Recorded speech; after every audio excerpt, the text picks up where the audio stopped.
Good evening, and we begin tonight with a massive crime scene in Northeast Portland that involved 2 car crashes and a sheriff's deputy shooting someone. Thanks for joining us. I'm David Molko. And I'm Laurel Porter. That person survived and was taken to the hospital. Catherine Cook talked with a witness who saw part of the chaos this afternoon and has the latest for us from investigators. Catherine? Laurel, as of the last update we got from police, the person shot was alive and in the hospital. That's according to investigators who briefed us at 4:30 this afternoon, but said they wouldn't release any more information until tomorrow. But from what witnesses tell us and the evidence left behind, they're dealing with a whole string of crimes. Bang, bang, bang. That quick. Lyman Ackerman was cooking lunch when he heard gunshots near Northeast Grand and Holiday. He looked out his apartment window. Like I said, he fired 3 shots. He was right here. And he fired them this way. And then he ran up into that garage there. I don't know if he dished a weapon. It happened around 1:30 Wednesday, part of a massive crime scene sprawled across the Lloyd district. Investigators wouldn't comment on the person Ackerman saw, but they say at some point, a Multnomah County Sheriff's deputy shot someone with a gun. We have one person that is in the hospital from gunshot wound. That person is receiving treatment at this time. Multnomah County Sheriff Sergeant Steve Dangler says they're investigating 3 separate scenes, all of them connected. 2 of those scenes involved crashes. This one on Northeast Grand and Weidler, and this one on Grand near Holiday. Police tell us this crashed Subaru had also been stolen. Pray to God. I guess that's all we can do, right, William? Ackerman also called police. It's sad. And it's nothing new. It's everywhere. Again, investigators say they plan to release more information on this case as soon as tomorrow morning, including if anyone is under arrest. I did ask deputies if they were looking for any help from the public on this case, and they said no. Which tells us some of what we need to know here. Thank you, Catherine. Tonight, friends and colleagues are mourning the loss of a well-known chef killed while riding her bike yesterday in Southeast Portland. 50-year-old Sarah Pliner was hit by a semi-truck on Powell Boulevard near Cleveland High. She had co-owned Aviary Restaurant on Northeast Alberta for many years and was currently hosting wine pairing dinners. Now, those who knew Pliner, including a former co-worker, called her a beacon of creativity and commitment. Her style was eclectic, modern, lots of Asian influence. It was Sarah's cuisine. She was very specific in her food style that really belonged to her, that very few chefs could have reproduced. Advocates are now calling for changes to be made to that stretch of Southeast Powell, including a physically separated crossing for bikes and pedestrians, along with new warning signs. ODOT, which owns the street, says they've put in new rapid flash beacons and better signage. A spokesperson says in this case they're waiting for details on the cause of the crash. Police say the driver is cooperating. To get you caught up now on tonight's other headlines, investigators are trying to figure out what caused a fire that killed one resident and injured several others at a senior living center in St. Helens. It broke out early this morning and was accelerated by a big explosion. Fire officials say that blast sent burning debris flying throughout Columbia Hills Retirement Center. Firefighters rescued several residents. Some of them were pulled through windows and carried away. In Clark County, the sheriff's office is investigating allegations of voyeurism. School officials say they were notified an employee at a Vancouver middle school planted a camera in a locker room and then allegedly videotaped female students. Deputies searched and secured the locker rooms at Alki Middle School today. They add they have made contact with the employee, who they say is not cooperating. Though they haven't arrested anybody, the school district says they are placing that worker on administrative leave pending an investigation, and they are notifying families. And in COVID news, Oregon will continue to require masks in healthcare facilities, at least through next spring. That is a decision from the Oregon Health Authority, and it is in contrast to recent CDC guidelines, which advise masks are optional in healthcare settings when transmission is low.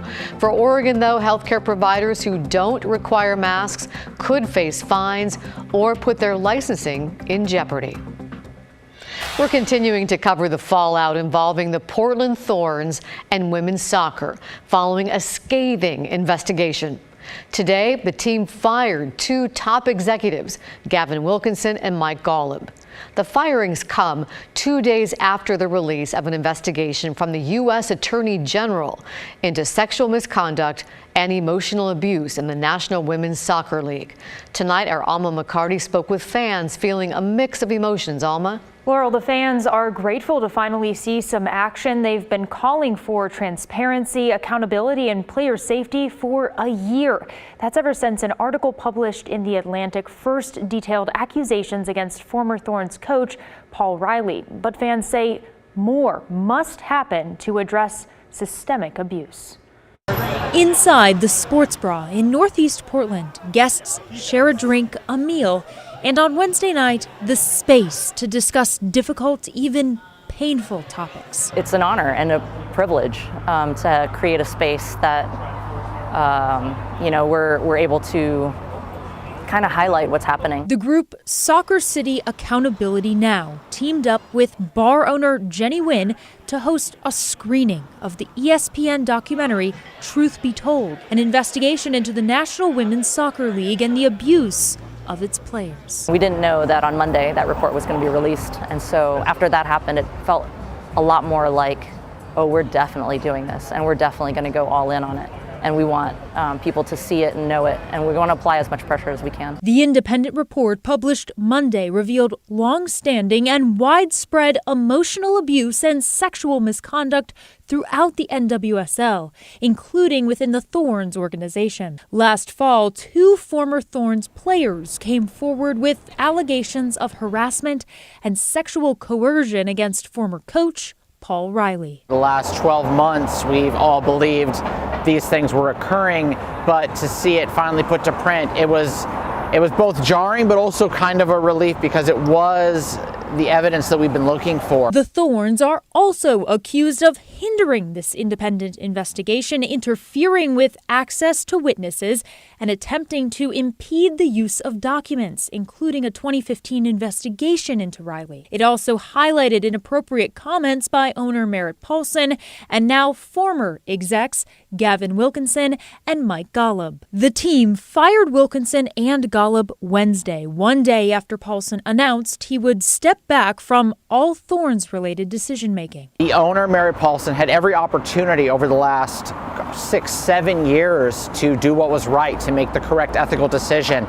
We shouldn't have had to wait this long for the 2 executives to be released from the company. Thorns fans say the battle for a better team and a better league doesn't end here. U.S. Soccer has a lot to answer for.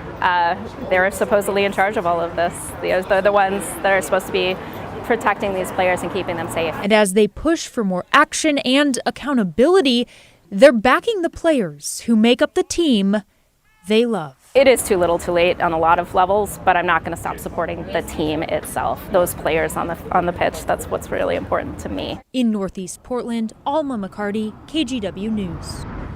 We'll keep you posted there. It is a brazen case of vandalism in Northeast Portland where a half dozen or so people attacked and damaged a coffee shop overnight. You can see much of what they did recorded on surveillance video. Vandals breaking the front windows at Bison Coffee House on Northeast Cully, then used what appeared to be some sort of pressurized spray hose there to coat the inside of the shop in white paint. The owner says the store is the only Native American-owned coffee shop in Portland. Damage includes several pieces of Native art, and Loretta Guzman says she may have been targeted because of her plans to host what is known as a Coffee with a Cop event this morning. I've done these events in the past, and they just asked me, would I be willing to host? I mean, somewhere we have to make a change within our community, and so, I mean, I got kids and grandkids and stuff, and we have to make it better for our future. That's my belief, but it's not everybody's belief. So not only was Guzman able to reopen and serve customers today, she also went ahead with Coffee with a Cop. Anyone with information about the vandals here is asked to call Portland Police.